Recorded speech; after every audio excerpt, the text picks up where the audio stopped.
So that's done a quick run through on the different Blackmagic software and how to set the stuff up. There's a whole variety of cards and they're adding new ones all the time. If you come to our website, we've got a whole list of them there. Of course, there's also information on the Blackmagic site. And you can see you've got things like the mini monitors, Intensity Pros, then you've got these Ultra Studios, and you've got Thunderbolt ones, and you've got USB 3 ones. So there's a card really to suit just about everything. The simplest one is the mini monitor. The really nice thing about this is it's under £100 and basically it gives you HDMI and SDI, output only. It outputs from 10-bit projects and it outputs from 8-bit projects. You've got a similar kind of thing called the mini recorder, which is input, and then you've got the most commonly used card, which is the Intensity Pro.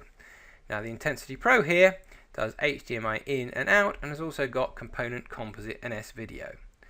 The major difference between using this and the mini monitor, apart from the fact that the Intensity's got analog and it's got ins and it's got outs, is that the Intensity will only output from 8-bit projects, whereas the mini monitor will do 8-bit and 10-bit projects.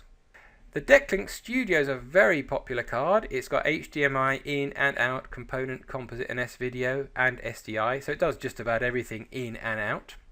The next jump up from that is the one that I've been using, which is the 4K Extreme, which has basically got SDI, HDMI and then a breakout cable off here, which does just about everything else. It also does resolutions all the way up to 4K, so it includes 1920, 1080 at 50p, and it's replaced a thing called the Decklink 3D Extreme, which was similar but didn't happen to do 4K. And as you notice, about 600 quid. After the PCIe ones, you've then got the USB 3 ones. So there's the Intensity Shuttle, so there's S-video, composite, component and HDMI in and out.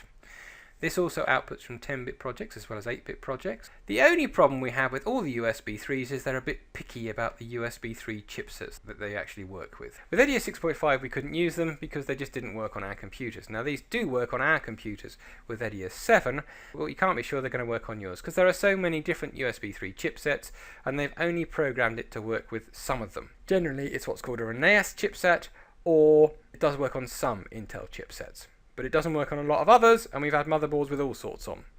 So the USB 3 ones you've got to be a bit careful with because they might not work. And then beyond that, you've got some Thunderbolt ones. So there's a whole variety of Thunderbolt ones. They are changing all the time. The newest one, which has just come out, is this, which is the Thunderbolt 4K, which is the same kind of card that I'm using inside the machine, except it's a nice external breakout with all these connections on it. And it connects to your computer via Thunderbolt. Most PCs don't have Thunderbolt on them. Now we are doing some Thunderbolt desktop computers and we also have a Thunderbolt laptop. But unless you've got a Thunderbolt, it's not going to work. If you have, it's a really nice gizmo. It goes up to 4K and it's a reasonable price. It's only about £600. And it does lots and lots of different resolutions. There's also other variations of Thunderbolt devices. So you have, for example, a Thunderbolt shuttle. Again, HDMI, component, S-video, composite, all in one box. And assuming you have a PC with Thunderbolt on, it's probably going to work. We haven't had much problem with Thunderbolt ones once you've actually got a computer with one on it. The hard bit is finding a computer with a Thunderbolt on it. Now these do change all the time, so obviously give us a ring or pop onto the website and have a look at the different ones that are available.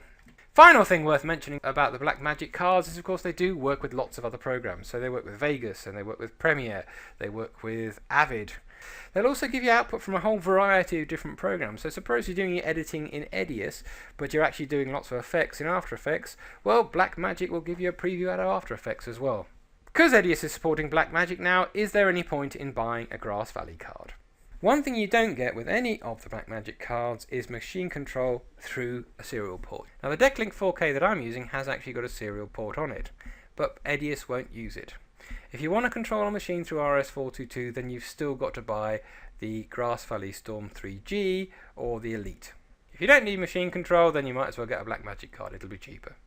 Blackmagic cards aren't perfect. I mean, they are the cheapest ones around, and we do feel we get slightly more annoying little problems with them than we do with other cards, but mostly they do what they're supposed to. They do what they say on the box. Okay, well that's gone through using Blackmagic cards with EDIUS 7 and setting it all up. Hope you found it useful. If you have any questions, feel free to email us, sales@dvc.uk.com, or ring us on 01273 205 700.